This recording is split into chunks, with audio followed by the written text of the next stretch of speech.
Hello नमस्ते प्यारे विद्यार्थियों, आप सभी का स्वागत है आज की इम्पोर्टेंट क्लास में। और यस, ये जो इम्पोर्टेंट क्लास है वो आप सबके लिए, क्योंकि अभी एग्ज़ाम हैं वो काफ़ी नज़दीक हैं, तो इस नज़दीकियों को ध्यान में रखते हुए अब आपको जो बताए जा रहे हैं अंतिम समय पर जो इम्पोर्टेंट टॉपिक और जो प्रश्न उसको याद कर लीजिएगा, क्योंकि एग्ज़ाम के लिए आपके जो बताए जा रहे हैं अंतिम समय में वो आएंगे। ठीक है, देखिए बात करते हैं कि पॉलिटिकल साइंस के अंतर्गत कुछ महत्वपूर्ण प्रश्न और टॉपिक आपको मैं बताने जा रहा हूँ आज, ताकि उसको आप याद करें। सबसे पहले तो बात करते हैं कि आपका जो जैसे एग्ज़ाम है वो 29 अगस्त को है, ठीक है। और एग्ज़ाम के अंतर्गत आपका एग्ज़ाम पैटर्न है वो 2 पैटर्न पे आएगा, मतलब पेपर जो है वो 2 खंडों में आएगा। खंड कितने होंगे, यानी खंड जिसको हम पार्ट भी बोलते हैं, 2 पार्ट में आएगा, part A part B. Part A के अंतर्गत ध्यान रखिएगा 10 प्रश्न आएंगे और 2 नंबर के होंगे, और 10 के 10 प्रश्न आपको करने हैं, 20 नंबर का ये बढ़ जाएगा, ठीक है। दूसरी और प्यारे विद्यार्थी आपसे बात करते ध्यान रखिएगा कि पार्ट ब में आपके 10 प्रश्न आएंगे अथवा में, ठीक है, अथवा में आएंगे, लेकिन करने कितने हैं, आपको 5 प्रश्न ही करने हैं। यहाँ पे तो 10 पूरे के पूरे करने हैं, यहाँ पर 5 ही करने हैं, और कितने नंबर के होंगे, 10 नंबर का। एक प्रश्न 10 नंबर का, तो 5 और 10 से मल्टीप्लाई हो गया 50। इस प्रकार से आपके 70 नंबर का ये पेपर आएगा, जो जैसे फर्स्ट सेमेस्टर में हुआ था ना, आपके फर्स्ट सेमेस्टर में आपने दिया था। तो फर्स्ट सेमेस्टर में जो तरीका था वही तरीका, वही फॉर्मेट, वही सिस्टम आपके चलने वाला है। तो इसलिए अब यहाँ पर आप भी ध्यान रखिएगा, सेकंड सेमेस्टर में जो इम्पोर्टेंट है वो मैं आपको बता देता हूँ, और वो आप याद कर लीजिएगा जो ज़रूरी और इम्पोर्टेंट है, ठीक है। देखिए यहाँ पर हम बात करते हैं, तो सबसे पहले आप सभी को बताया कि भारतीय राज्य व्यवस्था से संबंधित है और भारतीय समझ है वो आपका टॉपिक है। तो आप प्रश्न याद कर लेना। पहला इम्पोर्टेंट, भारत की संविधान का गठन एवं निर्माण प्रक्रिया का वर्णन करें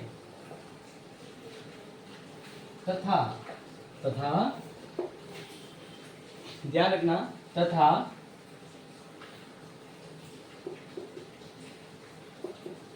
संविधान की मुख्य विशेषताएं का उल्लेख कीजिए। है, तो ये आप याद कर लीजिएगा, अच्छे से नोट कर लीजिएगा कि प्रश्न ये आएगा आपके कि संविधान का गठन, संविधान का यानी संविधान सभा, संविधान, ये प्रश्न सही कर लेते हैं, भारत की संविधान सभा का गठन एवं संविधान का निर्माण। इसलिए वैसे तो मैंने संविधान ही लिखा था कि भाई संविधान का गठन, लेकिन आपको याद रखना है कि भारतीय संविधान सभा का गठन और संविधान का निर्माण प्रक्रिया है उसका वर्णन करना है, और जो प्रमुख विशेषताएं हैं उसका उल्लेख करना है। देखो थोड़ा तो मैं जनरली आपको बता देता हूँ कि संविधान की निर्माण प्रक्रिया है वो किस योजना के तहत होती है, तो याद रखना कि कैबिनेट मिशन योजना। कौन सा मिशन बना था, कैबिनेट मिशन, ठीक है, 1946। इसके तहत भारतीय संविधान सभा का गठन हुआ, और संविधान सभा में सदस्य संख्या 389 रखी गई थी, लेकिन बाद में पाकिस्तान का विभाजन हो गया तो 324 रह गई। तो इस तरह से अब ध्यान रखना, आपको एग्जाम के लिए बता रहा हूँ कि जो संविधान है वो बनना शुरू होता है, पहली बैठक 9 दिसंबर 1946 से, और संविधान पूरी तरह से बन जाता है 26 नवंबर 1949 तक, और यही संविधान है वो 26 जनवरी 1950 को लागू हो जाता है। तो इस तरह से ये जो समय है, इस समय को हम कहते हैं 2 वर्ष 11 माह और 18 दिन, ठीक है। तो ये अच्छे से ध्यान रखिएगा, बहुत ही इम्पोर्टेंट जो मैं आपको बता रहा हूँ कि इसके बारे में प्रश्न आ जाता है, ठीक है। बाकी संविधान के बारे में पूरी की प्रक्रिया, संविधान सभा का गठन और बात करते हैं इसका निर्माण है वो इम्पोर्टेंट है, पूरा याद करना। हमें शॉर्ट एंड ब्रीफ में आपको हर प्रश्न के बारे में बता रहा हूँ, पूरा डिटेल से आप अच्छे से याद कर लेंगे, क्योंकि अब समय कम होने की वजह से हम आपको इम्पोर्टेंट प्रश्न ही दे रहे हैं, ताकि आप समय पर उन प्रश्नों को याद भी कर लेते हैं, आपका एग्जाम बहुत अच्छा बन जाएगा। देखिए और ध्यान रखना, संविधान की मुख्य विशेषताएं, विशेषताएं जैसे हम कहते हैं कि भारत का संविधान लचीला और कठोर है, संपूर्ण प्रभुत्व संपन्न संविधान है, मौलिक अधिकार दिए गए हैं, नीति निर्देशक तत्वों का उल्लेख किया गया है, संसदीय व्यवस्था को अपनाया गया है, और बात करते हैं कि भारत के संविधान में संघात्मक तत्वों का भी मिश्रण किया गया है। भारत के अंतर्गत धर्मनिरपेक्षता को अपनाया गया है, लोकतंत्रात्मक गणराज्य है वो भारत के संविधान की पहचान बनती है। इस प्रकार से आप विभिन्न तत्वों का उल्लेख करें, जिसके अंतर्गत हम ये भी एक लिख सकते हैं कि भारतीय संविधान के अंतर्गत नीति निषेध तत्वों का उल्लेख किया गया है। तो ये आप याद करें आपके पहले प्रश्न के अंदर। दूसरा प्रश्न आप याद रखना है, मौलिक अधिकार एवं नीति निर्देशक तत्वों को विस्तार से बताएं। ठीक है, बाकी आपको जो प्रश्न याद करना है उसके अंतर्गत बता दें कि मौलिक अधिकार आप सभी को पता है, भारतीय संविधान के तहत मौलिक अधिकार जो वर्तमान में जो दिए गए 6 अधिकार हैं। अब इन 6 अधिकारों के अंदर एक प्रश्न आता है कि संपत्ति का अधिकार मौलिक अधिकारों से कब हटाया गया था। तो ध्यान रखना, 44वां संविधान संशोधन हुआ था 1978 79 के बाद 71 याद रखते हैं। तो इसके तहत जो 6 नंबर का अपना मौलिक अधिकार था, 6 नंबर वाला, उस अधिकार को हटा दिया गया। उस अधिकार को क्या कर दिया गया, हटा दिया गया। ठीक है ना, जो अनुच्छेद कितने नंबर पर था, 31 पर था। अब ये कानूनी अधिकार बन गया, तो ये प्रश्न पूछा जाता है। बाकी ये ध्यान रखिएगा कि मौलिक अधिकारों से संबंधित भारतीय संविधान का जो भाग है, भाग आ गया लिखना 3, और मौलिक अधिकार कौन से अनुच्छेद में लिखे गए हैं, तो याद रखना 12 से 35 तक मौलिक अधिकार का उल्लेख किया गया। ठीक है, इसके अलावा इसके पूरे अधिकारों का वर्णन आपको करना है। टोटल वर्तमान में 6 अधिकार है, समानता का अधिकार, स्वतंत्रता का अधिकार, शोषण के विरुद्ध अधिकार, इसके अलावा बात करते हैं धार्मिक स्वतंत्रता का अधिकार, शिक्षा और संस्कृति का अधिकार, नेक्स्ट बात करते हैं संवैधानिक उपचार का अधिकार। इस प्रकार से अब देखो नीति निर्देशक तत्व, तो मौलिक अधिकार जो होते हैं वो व्यक्ति के लिए होते हैं, व्यक्ति के कल्याण के लिए होते हैं। नीति निर्देशक तत्व किन के लिए है, राज्य को दिए गए हैं, राज्य की दिशा, राज्य को एक व्यवस्थित दिशा देने के लिए, और राज्य को एक लोक कल्याणकारी बनाने के लिए। राज्य को कैसा बनाने के लिए, लोक कल्याणकारी, इसके लिए ये नीति निर्देशक तत्व दिए गए। ठीक है, और इस संविधान में ये निर्देशक तत्व हैं वो कहाँ से लिए गए, आयरलैंड से। कहाँ से लिए गए, आयरलैंड। मूल अधिकार कहाँ से प्रभावित है, अमेरिका से। अब इनके बारे में ध्यान रखना, भाग स है 4, और अनुच्छेद की बात करें तो 36 से 51 तक, ठीक है ना, नीति निर्देशक तत्व के बारे में बात की गई है। ध्यान रखना, ये शॉर्ट एंड ब्रीफ में आपको समझाया, इसके बारे में पता होना चाहिए। आगे प्रश्न आप याद रखें, नेक्स्ट जो आपको याद कराऊं,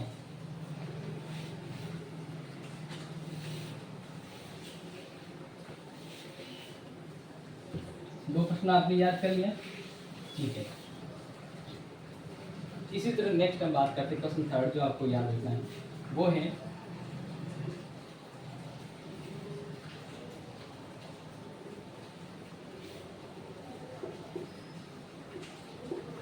संघीय कार्यपालिका के प्रधान राष्ट्रपति की शक्तियों का वर्णन करना है। क्या करना है, वर्णन। ठीक है, एक तो ये प्रश्न आपके याद रहेगा, इंपॉर्टेंट है। राष्ट्रपति की शक्तियाँ 2 प्रकार की होती है, एक तो सामान्यकालीन शक्तियाँ, एक आपातकालीन। और तो लोग याद करें,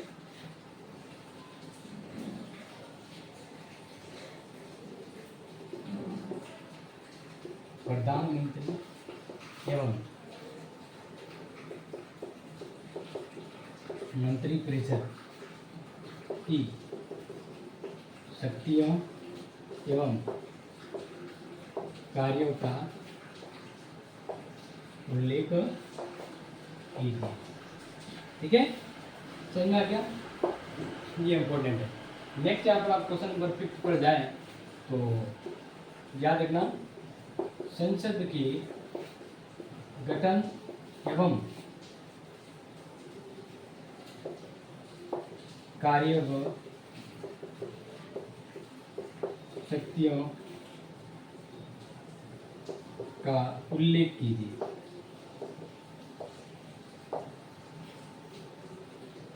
छठा नंबर,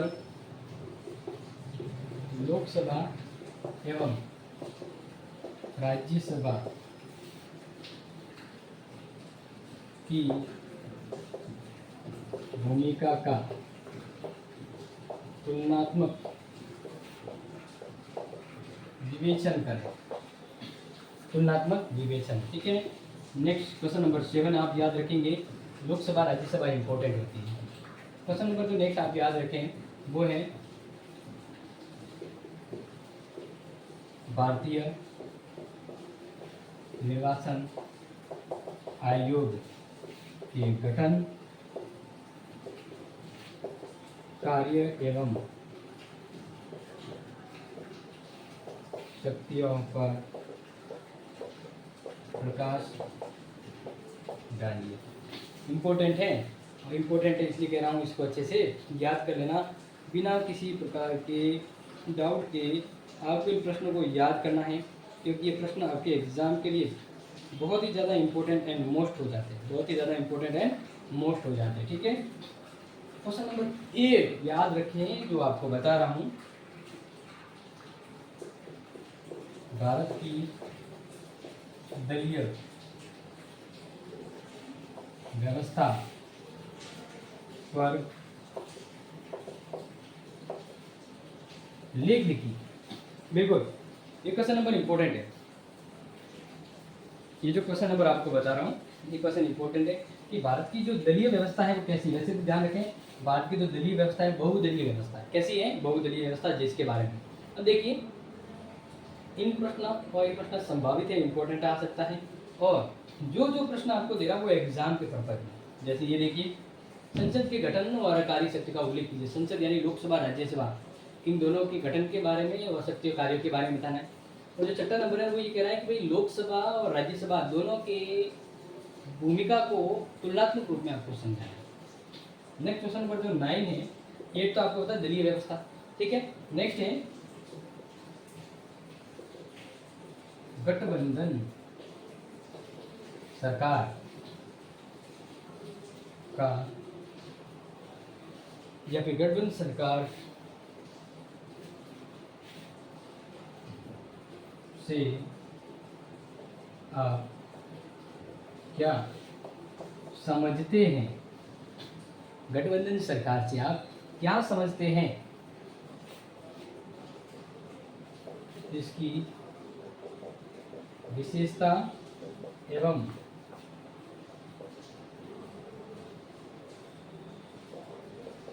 प्रभावों का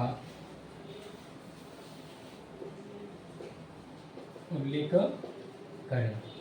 क्लियर? तो 9 क्वेश्चन तो यहाँ पर मैंने अभी बता दिया आपको। यहाँ पे गठबंधन सरकार के बारे में आपको बताना है और उसकी विशेषता के बारे में। नेक्स्ट बात करते हैं इसी प्रकार से,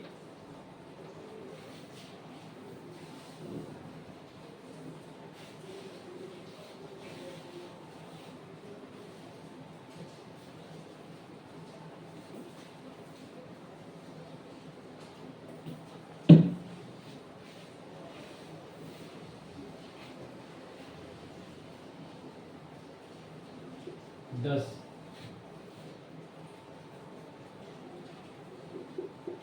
भारत की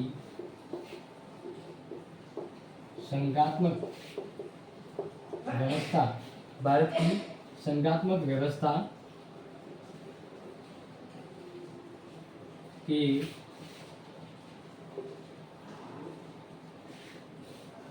पर लेख लिखिए, लेख लिखिए, ठीक है।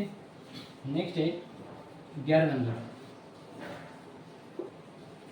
केंद्र राज्य के मध्य वित्तीय प्रशासनिक एवं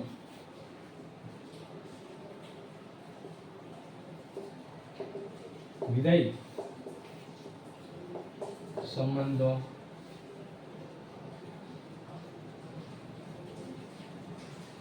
संबंधों की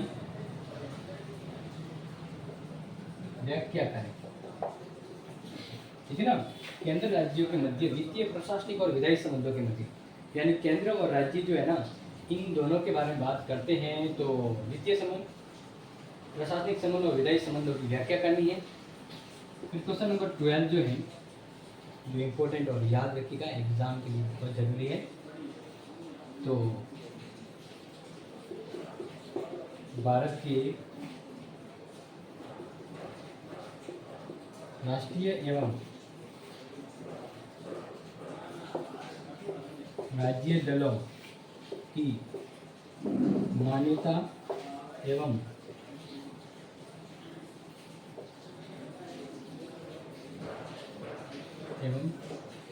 प्रमुख दलों का उल्लेख करें। ठीक है, यानी भारत के राष्ट्रीय और राज्य दल कोई बनते हैं तो कैसे बनेंगे, उनके बारे में और उनके प्रमुख दलों के बारे में। नेक्स्ट है क्षेत्रीय दलों की वृद्धि के कारण लिखिए। बाद में क्षेत्रीय दलों की वृद्धि के जो कारण है वो लिखना है। 15 नंबर जो है आपको यहाँ पर बता रहे इम्पोर्टेंट राजनीतिक अपराधीकरण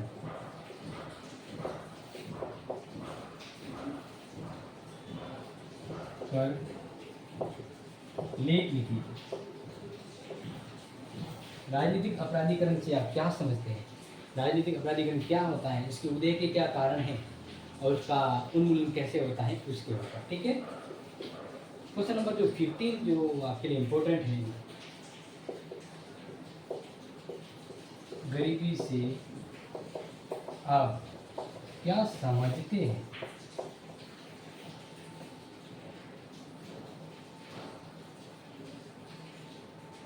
तथा भारत में गरीबी उन्मूलन के लिए चलाए जाने वाले कार्यक्रमों का उल्लेख करें। ठीक है, यानी गरीबी से आप क्या समझते हैं। गरीबी वैसे 2 टाइप की होती है, सापेक्ष और निरपेक्ष, वो समझाना है। इसके बाद भारत में गरीबी उन्मूलन के लिए क्या किया जा रहा है, कौन कौन से कार्यक्रम हैं जो गरीबी उन्मूलन के लिए चलाए जाते हैं, उसका उल्लेख यहाँ पर करना है। इस प्रकार के टोटल अगर आप 15 प्रश्न याद करते हैं तो आप बहुत अच्छे से एग्ज़ाम दे पाएंगे और मुझे उम्मीद है आप अच्छा कर पाएंगे। ठीक है, तो अच्छे से मेहनत करें और इन प्रश्नों को तैयार करें एग्ज़ाम से पहले। हमारी शुभकामनाएं आपके साथ है। धन्यवाद।